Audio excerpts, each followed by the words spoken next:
नमस्कार। पश्चिम बंगाल में जो हो रहा है इसकी किसी ने कल्पना भी नहीं की थी और शुभेंदु अधिकारी ने जो स्पीड पकड़ी है उस स्पीड में हेमंत बिस्वा शर्मा, योगी आदित्यनाथ जैसे स्टार जो हैं बीजेपी के, वो भी पीछे रह गए हैं, कोई माने या ना माने।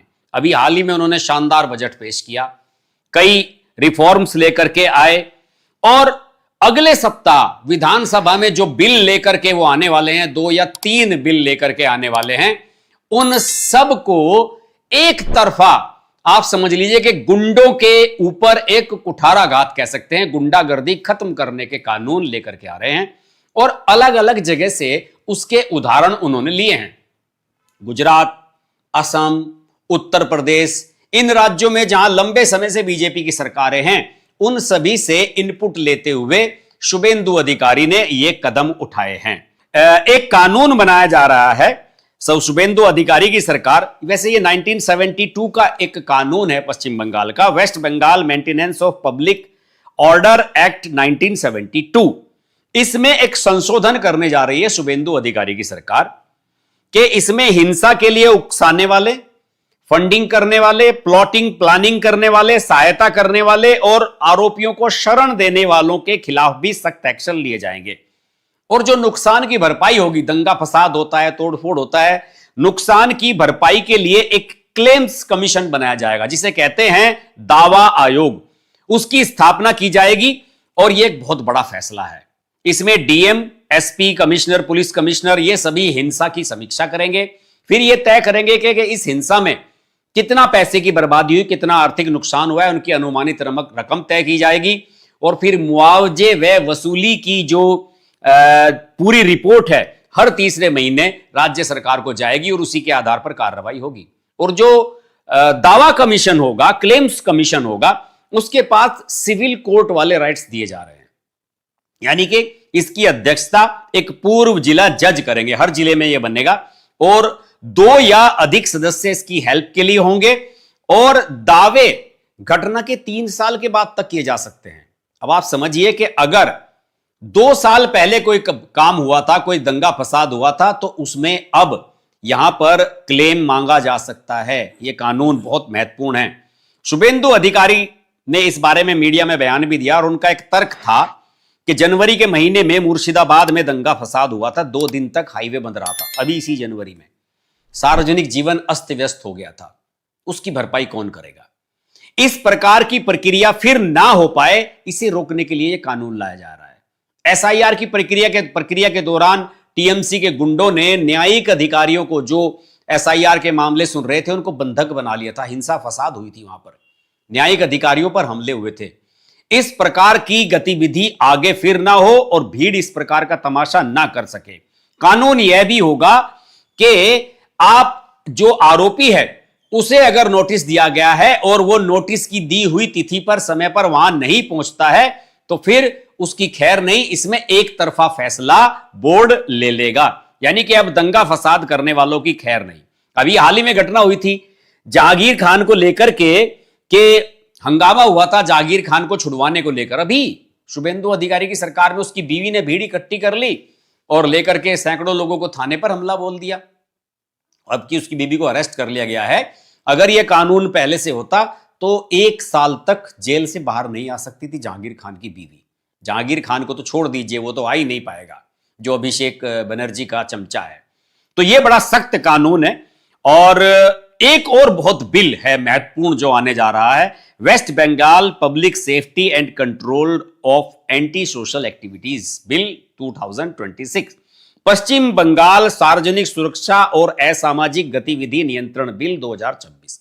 यह नया बिल है, इसकी ड्राफ्टिंग बिल्कुल नहीं हो रही है। इसके तहत 1 साल तक आरोपी को डिटेन किया जा सकता है बिना किसी आरोप के साबित हुए। पश्चिम बंगाल के सारे गुंडों में दहशत है इसकी। इसको लागू करने के बाद अगर आपको पकड़ लिया तो आपको 3 सप्ताह के भीतर एक बोर्ड के सामने पेश किया जाएगा और उस बोर्ड का जो कोई पूर्व जस्टिस वगैरह, कोई जो भी उसके अधिकारी होंगे, अगर वो ये मान लेता है कि प्रथम दृष्टया इसके खिलाफ ये आरोप सही नजर आ रहे हैं और वो अपनी रिपोर्ट सरकार को दे देता है, तो आप समझ लीजिए कि 1 साल तक इसमें जमानत नहीं होगी। 1 साल तक, जैसे एनएसए लगती है 6 महीने तक लगती है, यूएपीए वगैरह 6 महीने साल भर मुश्किल ही होता है, उसमें 2 बार उसे रिन्यू करना पड़ता है। इसमें सीधे 1 साल के लिए अंदर जाएगा। और पहले 3 सप्ताह में जब सरकार पक्ष रखेगी बोर्ड के सामने कि इसके खिलाफ ये आरोप हैं, तो आरोपी को वकील रखने तक की परमिशन नहीं होगी। यानी कि आरोपी को जो इसमें जिसे पकड़ा गया है वो अपना वकील नहीं रख सकता। बहुत सख्त कानून आने वाला है। और इसमें एक प्रकार से गुंडा एक्ट को एक नई फॉर्म में लाया जा रहा है। इसमें गुंडागर्दी खत्म करना है, गिरोहबाजी करना, सिंडिकेट चलाना, और इसमें बीएनएस की धारा 111, 112 उसके तहत जितने भी मामले हैं वो सब इसमें कवर होंगे। और एनडीपीएस एक्ट, विस्फोटक सामग्री पदार्थ इसका इस्तेमाल करना, अनैतिक व्यापार करना, इस सब के खिलाफ ये सब कुछ होगा। और मैंने आपको बताया कि हिरासत में लिए हुए व्यक्ति को 1 साल तक हिरासत में रखा जा सकता है बिना किसी सबूत के भी। और पहले 3 सप्ताह में जब उसे किसी बोर्ड के सामने पेश किया जाएगा उस पर चार्जेस लगाने के लिए, तो उसे वकील रखने की भी परमिशन नहीं होगी। आप समझ सकते हैं कि कितना सख्त कानून है। गुंडों के अंदर दहशत फैल गई है इसकी। अभी ये आया भी नहीं और सब के सब खौफ जदा हो गए हैं। मुझे लगता है कि पश्चिम बंगाल में गुंडागर्दी और अराजकता का माहौल जिस प्रकार से रहा है, उसे देखते हुए इस प्रकार के कानूनों की यहां आवश्यकता थी। टीएमसी के पाले हुए गुंडे किसी भी हद तक जा सकते हैं, और यह सब बात शुभेंदु अधिकारी भी जानते हैं क्योंकि वो खुद टीएमसी से आए हुए हैं। अपने पीए की हत्या, आप याद होगा उनके जो चंद्रनाथ रथ उनके जो पीए थे, उनकी हत्या कर दी गई थी। शायद 4 मई को नतीजे आए थे, 4 मई की रात में, 5 मई को शायद हत्या कर दी गई थी। उस हत्याकांड ने शुभेंदु अधिकारी को अंदर तक हिला दिया। उन्हें ऐसा लगता है कि भाई इतना सख्त कानून बनाए बिना काम नहीं चलने वाला, क्योंकि टीएमसी के गुंडे किसी भी हद तक जा सकते हैं। अभी तो ऊपर वाले सब इधर उधर भाग रहे हैं। अभिषेक बनर्जी की भी मुसीबत है, ममता बनर्जी की भी मुसीबत है, आधे सांसद उधर चले गए, आधे विधायक उधर चले गए, लेकिन गुंडे वहीं के वहीं हैं।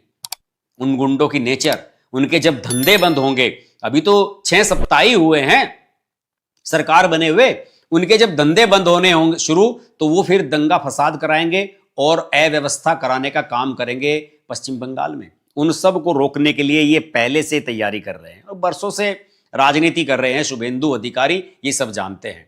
तो 3 ऐसे कानून अगले सप्ताह विधानसभा में आने जा रहे हैं दंगाइयों के खिलाफ। उनके पैसे वसूली की जाएगी, उन्हीं के जमीन जायदाद बेच करके दंगे की। इसके अलावा आर्थिक नुकसान जो है वो डीएम और ये बनाएंगे, और इसके अलावा जो दावा कमीशन बनेगा, यानी आपका नुकसान हुआ है तो आप अपने नुकसान का हर्जाना वसूल कर सकते हैं सरकार के माध्यम से, वो फैसला। और साथ ही साथ ये जो गुंडा एक्ट लाने जा रहे हैं शुभेंदु अधिकारी, इसमें 1 साल तक जमानत नहीं होगी और बिना किसी रीजन के आपको 1 साल तक अंदर बंद किया जा सकता है। ये छोटे मोटे फैसले नहीं है। मुझे लगता है कि शुभेंदु अधिकारी बाकी मुख्यमंत्रियों से तेज गति से दौड़ रहे हैं। वो जानते हैं कि बहुत कम समय में बहुत ज्यादा काम करके दिखाना है, परफॉर्मेंस करके दिखानी है। जो वायदे 6 महीने के लिए किए थे उन्हें 6 सप्ताह में ही पूरा करने की कोशिश की जा रही है। मुझे लगता है कि शुभेंदु अधिकारी इसमें काफी हद तक अभी तक सफल रहे हैं। राजनीतिक माहौल उनके अनुकूल है और केंद्र सरकार का आशीर्वाद उनके साथ है। आज के वीडियो में इतना ही। वीडियो अच्छा लगे तो लाइक करें, शेयर करें, और चैनल को अभी तक सब्सक्राइब नहीं किया है तो आज और अभी सब्सक्राइब अवश्य कर लें।